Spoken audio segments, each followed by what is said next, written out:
بچانے کی تدبیر فرمائی اور ساری زندگی بھی امت مسلمہ کا ایمان بچاتے رہے۔ آپ اپنے بعد پھر اپنا رفت جگر دے کے گئے جو آج یہ پوری دنیا کے مسلمانوں کے ایمان کی حفاظت کی ذمہ داری ہے۔ اس لیے ان کا اخلاص، ان کا تقوی و طہارت اور ان کی جو محنت تھی اس عروج پر تھی، آج ان کا نام لیتے ہوئے بھی فخر ہوتا ہے اور ان کی تصویر لیتے ہوئے بھی فخر ہوتا ہے۔ دشمن بھی ان پر انگلی نہیں اٹھا سکتا، اور ان کا توکل، اللہ پر بھروسہ۔ آپ نے ایک آپ کا کلپ چل رہا تھا، آپ نے فرمایا تاریخ لبیک میں صرف اللہ اور اس کے رسول پر بھروسہ ہے، کسی پر کوئی بھروسہ نہیں ہے۔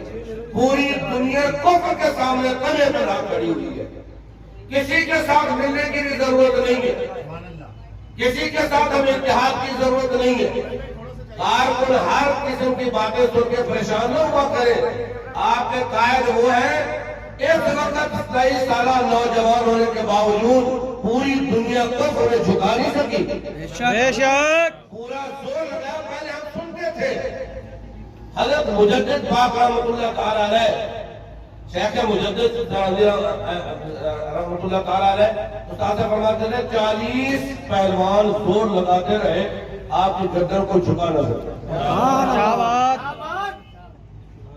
40 ہم سوچتے تھے کہ کیسے ہو سکتا ہے، 40 بندے زور لگا رہے۔ وہ فرمایا تھا نا کہ آپ کو کہا تھا کہ آپ ایسے چھوٹے سے دروازے سے گزرے تاکہ آپ کی گردن جھک جائے، تو آپ نے پاؤں پہلے داخل کر لیا تاکہ میری گردن نہ جھکے۔ یہی واقعہ ہمارے قائد حضرت سعد صاحب کے ساتھ پیش آیا۔ ابھی میرے ذہن میں آپ نے خود بتایا کہ اب جیل سے نکال رہے تھے، انہیں چھوٹی کھڑکی کھولی، کیوں؟ تاکہ یہ یہاں سے تو کم از کم جھکتے ہوئے جائیں۔ فرماتے ہیں میں نے جب دیکھا تو مجھے مجدد پاک یاد آ رہا۔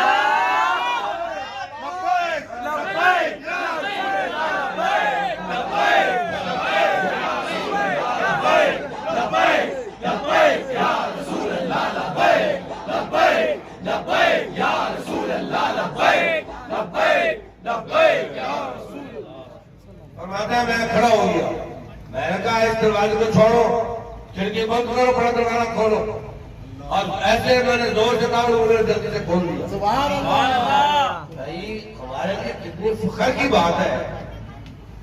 وہ عمر جس میں انسان کو اپنی عقل ہی نہیں ہوتی ہے، دنیا میں گم ہوتا ہے، عیاشیوں میں گم ہوتا ہے، خدا کی قسم ہوتا اس جیسا پاکیزہ آدمی ہمیں آپ لوگوں میں دیکھا ہی نہیں ہے۔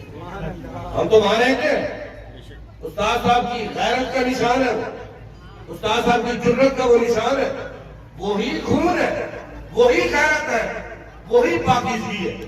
آپ لوگوں کے لیے ضروری ہے آپ ادھر ادھر مت کام کریں، صبح و شام حضور کے دین کے لیے کام کریں۔